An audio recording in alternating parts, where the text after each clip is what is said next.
Olá meninos, tudo bem com vocês? Tia Paola para mais uma aula. Aula de hoje, aula de Geografia, apostila do primeiro bimestre, página 200. Então hoje nós vamos falar sobre os semáforos. E aí, alguém conhece o semáforo? Alguém sabe para que ele é utilizado? Então meninos, os semáforos, eles foram usados para... Vocês lembram quais são as cores do semáforo? Então nós temos vermelho, laranja e verde. O vermelho significa pare, você não pode passar. O laranja significa olhe, mas tem uma técnica. Se ficar laranja antes do carro estar antes da faixa, você pode parar, melhor parar. Sabe aquele negócio de aproveitar o sinal? Não dá muito certo. E aí, se o sinal ficar laranja no meio da faixa, aí você passa, né? Isso no caso do papai ou da mamãe que está dirigindo. E o verde é siga, pode ir, mas a tia ainda dá uma olhadinha de um lado, do outro, porque é perigoso e tem algumas pessoas que não respeitam os sinais de trânsito. Então, lá na página 200, ele pergunta: como o semáforo é conhecido popularmente na sua cidade? Aqui a gente fala semáforo mesmo e a gente fala também sinaleiro, né? Algumas pessoas usam esse nome, né? Na questão 2, fala qual que é a importância do semáforo. E aí, o que vocês acham? Qual que é a importância disso? Né? Qual que é a importância? E na 3, fala que existem dois tipos de semáforo. Um para pedestres. Não sei se vocês já viram aqui perto da FACEF, que é uma faculdade, os alunos apertam esse sinal e aí o semáforo fica vermelho para os carros e verde para o pedestre. Então, o pedestre ele pode apertar ali o semáforo de pedestre e passar, né? Então, tem dois tipos de semáforo. Aqui em frente à matriz, a igreja ali do centro, tem também. Então, na hora que o semáforo está vermelho para os carros, ele está verde para os pedestres. E normalmente tem uma faixa de segurança. Então, tudo isso é para ajudar na proteção do pedestre. Tudo bem? Meninos, na página 201, a gente vai falar sobre as leis de trânsito.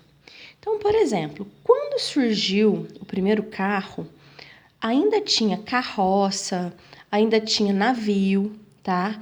E não tinha carro. Então, para organizar o fluxo de veículos, para poder ficar uma situação assim, onde não havia ou diminuísse, né, a questão de acidentes, foram criadas as leis de trânsito. Então, essa placa, ela é proibido estacionar. Essa aqui de baixo é pare. Então, isso tudo é para organizar o fluxo de veículos. E quem que organiza isso? É o Código de Trânsito Brasileiro. Ele é um documento elaborado pelo governo federal. Para quê? Para criar regras. E essas regras, elas são iguais em todo o Brasil. Tem alguns países, se eu não estou enganada, é a Índia, que a população ela é muito grande e não tem um código de trânsito. Então, vocês imaginam a bagunça que é?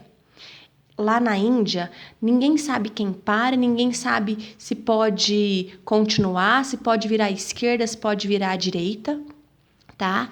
E uma dessas situações das leis de trânsito é a seguinte, por exemplo, essa placa, proibido estacionar, né? Então, se a polícia passa e tem um carro ali estacionado, o que ela vai fazer? Ela vai notificar aquele carro.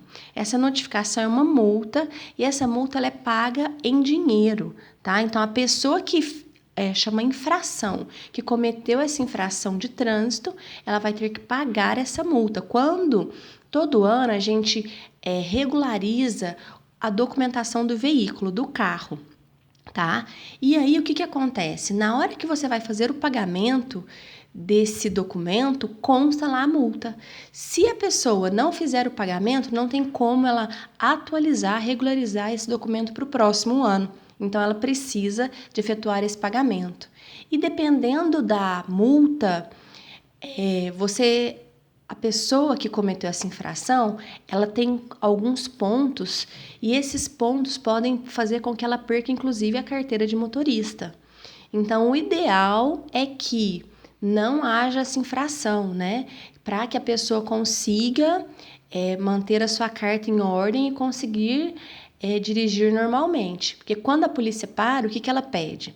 A carteira de motorista da pessoa, do condutor, né, do veículo, e ela pede o documento do carro. Estando tudo ok, aí ela verifica os faróis, verifica as setas, verifica o pneu. Estando tudo ok, olha, pode ir que tá tudo certo. Mas se tiver alguma coisa errada, aí o carro pode ser guinchado, pode também haver multas. Então, o ideal é que, se haja alguma infração, efetuar o pagamento e, de repente, dependendo, igual eu comentei com vocês, dependendo da infração, esse carro fica lá no pátio, aí tem que fazer alguns cursos para poder regularizar essa carteira. Então, assim, o ideal é que o condutor seja prudente, tá bom? Continuando, pessoal, lá na página 202, vem falar sobre a Semana Nacional de Trânsito. Então, tem um dia, que é o dia 22 de setembro, que é o Dia Mundial Sem Carro. Isso para quê? Para conscientizar as pessoas que o carro, ele libera gás carbônico, e esse gás é um gás poluente. Então, eu não sei se vocês observaram, vocês devem estar saindo pouco de casa, mas o céu está até mais azul, né? Em cidades, por exemplo, como São Paulo, que a poluição, às vezes a gente consegue enxergar a poluição devido à quantidade imensa de carros liberando esse gás poluente. Nessa quarentena, estamos assim, ó, com muito poucos carros andando, então essa quantidade de gás é muito pequena. E aí o que acontece? O gás, gente, ele polui o meio ambiente, fica ruim para a gente respirar. Tem alguns países, eu vi uma reportagem esses dias, depois eu vou falar o nome para vocês, eu não estou lembrada agora. Mas tem um país que a quantidade de poluição é tão grande que as mulheres, quando elas estão grávidas, elas têm que mudar de cidade, porque o índice, mudar de país, porque o índice de perda de bebê é muito alto por conta desses poluentes. Então, assim, ó, traz problema respiratório. Então, se puder evitar andar de carro, é muito importante. Ou então fazer assim, ó, e mais de uma pessoa, ou vou sair, vou fazer uma coisa só. Então eu já passo no mercado, passo na lotérica, para não ficar desperdiçando esse gás, né? Desperdiçando gasolina, né? E poluindo o meio ambiente, tá? É uma semana também de conscientização do trânsito. Aqui em Franca, para vocês verem, é uma cidade, vou dizer, de médio porte, tem em torno de 400 mil habitantes. Franca tem um número muito alto de acidentes, principalmente com motos, né? E normalmente meninos. O que acontece? Imprudência. Normalmente, na maioria das vezes, está correndo e aí pode haver acidente e perder a vida. E muitas vezes alguns carros também, por imprudência, deixam de parar, deixam de parar no semáforo, parar na placa e aí colide com essa moto e a moto, infelizmente, leva a pior, né? E normalmente o motorista vem a ficar com fraturas ou perder a vida. Então é uma conscientização. Então, gente, o trânsito, ele não é brincadeira. A gente fala que o carro é uma arma, né? Então tem que tomar muito cuidado. E o máximo de cuidado, ainda assim ocorre acidente. Imagina quando se é imprudente, tá? Então temos que nos conscientizar. Em contrapartida, no Brasil e em muitos países, está havendo um movimento em relação à bicicleta. Aqui em Franca, nós temos a ciclovia no distrito, no bairro Distrito, aqui na Avenida Presidente Vargas e no Leporace. Ainda são poucas, mas já é um incentivo para as pessoas andarem de bicicleta. Além de fazer um exercício, né? Elas ainda não poluem o meio ambiente, tá? E desafoga o trânsito. Aqui em Franca nem tanto, mas assim, em grandes cidades se perde muito tempo no trânsito, engarrafamento, trânsito parado. Na página 205, vai falar sobre ruas e avenidas. O que seriam ruas? Seriam espaços públicos, e aí tem construções nas laterais, casas, muros, terrenos. Avenidas são ruas bem largas, igual em frente à prefeitura tem uma avenida muito grande ali que é chamada Presidente Vargas, né? Então, aquilo é uma avenida, são ruas largas. Alamedas elas têm árvores plantadas, tá? Enfileiradas. E viela a gente fala que é rua curtinha, né? Na página 206 está falando sobre o nome dessas ruas, né? Então, as ruas, para a gente poder identificar, tem um nome.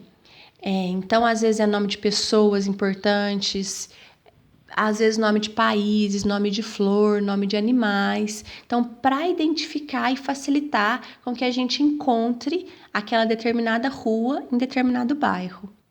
E na página 207 vem falar do fluxo. O que é fluxo? É quantidade de pessoas nas vias públicas, por exemplo, né? Então, tem ruas que são bem pequenininhas. Essa daí é bem antiga. Essa pedra aí no chão chama paralelepípedo. Antigamente, sabe essas ruas que estão no centro e vão para a estação? A tia lembra que elas eram todas de paralelepípedo. Hoje em dia não, né? Hoje em dia ela já é asfalto corrido, vamos dizer assim, né? Então essas ruas, por exemplo, aqui só pode ter fluxo de pedestres, são só pessoas que podem andar.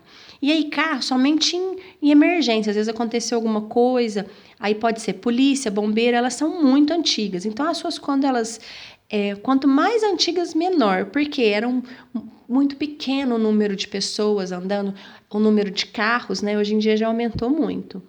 Então, é isso, meninos, tá? Tem algumas ruas que fala aí sobre caminhões e ônibus que não pode passar. Rua de mão única, é uma única direção, tá? E rua de mão dupla, é esquerda e direita. O carro pode ir e o outro pode vir. Essas ruas têm que tomar um pouquinho mais de atenção. Então, espero que vocês tenham gostado. Até a próxima. Um abraço.